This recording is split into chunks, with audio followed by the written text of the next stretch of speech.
শুভ সকাল রোজের পাঁচালির থেকে নিয়ে চলে এলাম আরেকটি ভিডিও। সবাই কেমন আছেন? আর আমার এই তুলসী গাছগুলো দেখেছেন, এখনও কিন্তু ভালোই আছে। শীত পড়ে গেছে, যাই হোক রান্নাঘরে চলে আসলাম। আর সবাই কে কোথা থেকে দেখছেন আমাকে একটু বলবেন, কারণ আমার কাছে না বেশ অনেক অনেক কমেন্ট আসছে। মানে আমার কাছে অনেক কমেন্ট আসছে, ছোট্ট চ্যানেল, ছোট্ট ভিউজ, ছোট্ট ভিডিও, কিন্তু সত্যি বলতে কমেন্ট আসছে। আর আমার না ভালো লাগছে এই কমেন্টগুলো, যে আমার ভিডিও পাশের দেশ থেকেও কেউ দেখছে।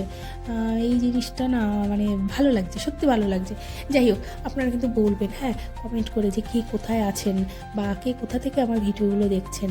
আর কালকে যে কাকিমাকে দেখতে গেছিলাম, কাকিমা সুস্থ আছে, কাকিমা ভালো আছে, কাকিমা খাওয়া দাওয়া ঠিকঠাক করছে, ঘুমও ভালোই হয়েছে, সবই ঠিক আছে। সামান্য একটু গ্যাস হয়েছিল, এখন তো অনেক কিছুই হবে। আর সামনের সপ্তাহে, সামনের সোম মঙ্গলবার করে সেলাইটা কাটবে, দেখা যাক তারপর কি হয়। আশা করি ভালোই আছে। খবর নিয়েছিলাম আমার বন্ধুটির কাছ থেকেই যে মা কেমন আছেন, তো ওই বলল। আর আজকে সত্যি বলতে রান্না হবে মটর পনির, আর ওইদিকে বেতের শাক।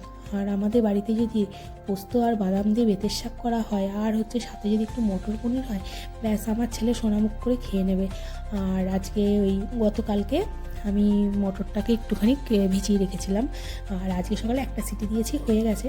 ওই যে গরম জলটা আছে ওইটার মধ্যেই পনিরটাকে ছেড়ে দিয়েছি, তাহলে হবে কি পনিরটা ফুলবে আর বড়ও হবে আর নরমও হবে। যাই হোক ওই জন্য। আর এই যে সব মশলা, আমার তো রোজের একটা মশলা থাকে, সেই মশলার সাথে আদা দিয়েছি, আর কাঁচা লঙ্কা, তেজপাতা ফোড়নে ছিল, আর 5 ফোড়ন, শুকনো লঙ্কা, ওই যা যা হয় আর কি, নিত্য প্রয়োজনীয় যেগুলো জিনিস আছে সেগুলো করে এই মটর পনিরটা করব। আর এটাকে একটুখানি ফুটিয়ে তারপর ঢেকে রেখে দেবো। আর নামানোর কিছুক্ষণ আগে একটু ধনে পাতা দিয়ে দেবো, আর কটা লঙ্কাও দিয়েছিলাম, পরে দেখলাম কি ঝাল হয়নি একদম, তাই কটা লঙ্কাও দিয়েছিলাম। দিয়ে এবার কিছুক্ষণ ঢেকে রাখবো, হোক আস্তে ধীরে, অসুবিধা কোথায়। আর এটা নামানোর পরেই না, আজকে বেতের শাকটা, এত বেতের শাকটা জল বেরিয়েছে, আর প্রচুর কাদা ছিল আজকে। অনেকক্ষণ, প্রায় ঘন্টাখানেক ভিজিয়ে রেখেছিলাম, কাদাগুলো সরছিলই না, এত মানে কি বলবো বেতের শাকে কাদা। যাই হোক, এবার ওই বেতের শাকটা করার জন্য ধুয়ে টুয়ে আনলাম। আর বেতের শাকে না আজকে সব রকম সবজি দিইনি, আজকে দিয়েছিলাম নর্মাল, একদম নর্মাল করেছি। সেটা হচ্ছে ওই কালো জিরে আর তেজপাতা, শুকনো লঙ্কা ফোড়ন দিয়ে পেঁয়াজ আর আলু আর টমেটো সুন্দর করে ভেজেছিলাম। ভেজে তারপরে ওটাকে সুন্দর করে ভেজে ওই যে আমার যে রোজের যে মশলাটা আছে, সেই মশলাটাকে রোজের মশলা একদম দিয়ে ওটাকে ভালো করে কষিয়ে তারপরে বেতের শাকটাকে দিয়েছি। দিয়ে এত জল বেরিয়েছে, অনেকক্ষণ সময় লেগে গেল আজকে সামান্য এটুকুনি বেতের শাক করতে। দিয়ে যাই হোক, নামানোর সময় একটু চিনি, বাদাম আর পোস্ত দিয়ে নামিয়েছি। এত স্বাদ হয়েছে বেতের শাকটা, হয়তো পুরো জলা কাদার মধ্যে ছিল বলেই হয়তো কোনো স্বাদটার পড়েনি বলে এত স্বাদ হয়েছে, বলার মতো না। ছেলের তার কিচ্ছুটি লাগলো না, এত সুন্দরভাবে খেয়ে নিল। আর ও সকালবেলা আসলে ডালপুরি খেয়ে বাড়িতে চলে এসছে। ওরা প্রাইভেটের পাশেই একটা দোকান আছে, সেখানে ডালপুরি পাওয়া যায়, ওই ডালপুরি বলে সব থেকে টেস্টি হয়। যাই হোক, ও খেয়ে চলে এসছে, তবে ওর পড়া আছে, একটু পরে ও বেরোবে। আর আমারও টুকটাক কাজ আছে, যেমন ওই সোফার ওই জায়গাটা প্রতিদিনই একবার করে গোছাই, কিন্তু ওই কোনো লাভ হয় না। তাও ও বেরোইয়ে গেলে একটুখানি গোছানোর চেষ্টা করব, দেখি কি হয়।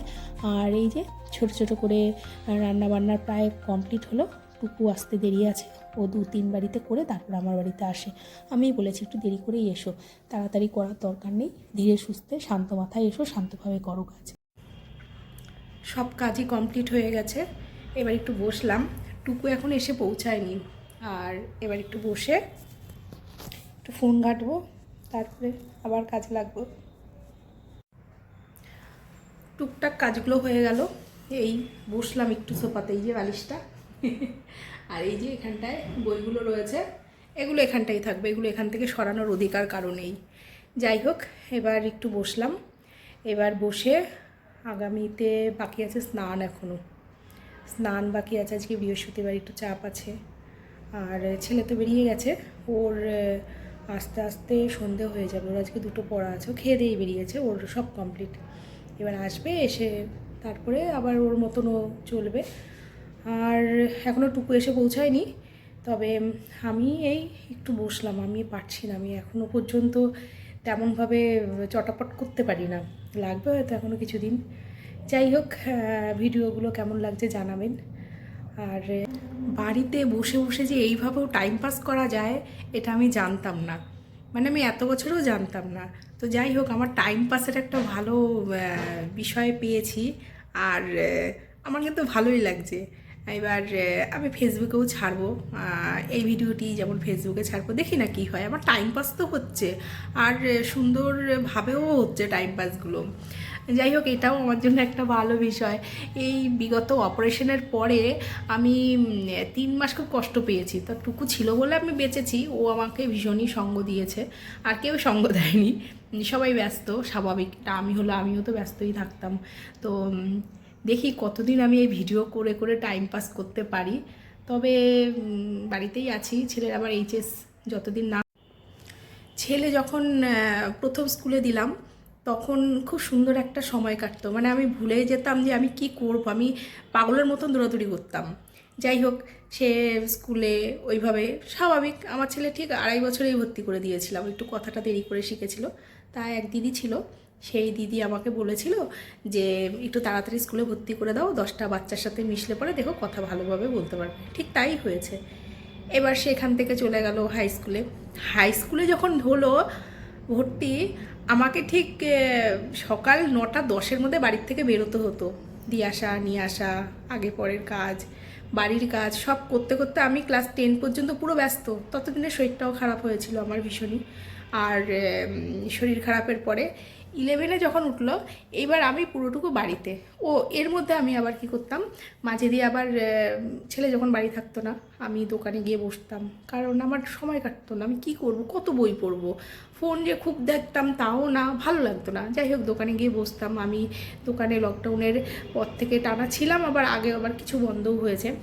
এইবার সমস্যাটা হয়েছে কি, আমার অপারেশন হলো।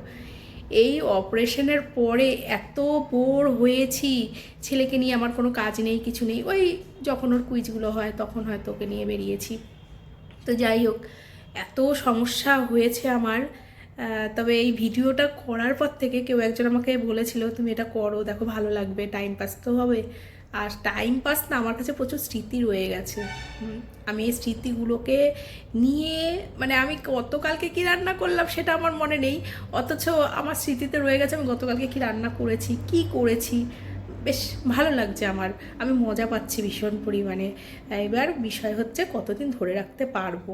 আশা করি পারবো, দেখা যাক কী করতে পারি না পারি। সারাদিনের সব সামাল দিয়ে ছাদে আসলাম। আজকে আমি বাড়িতে একদম একা, ছেলে আস্তে আস্তে অনেকটা রাত হয়ে যাবে।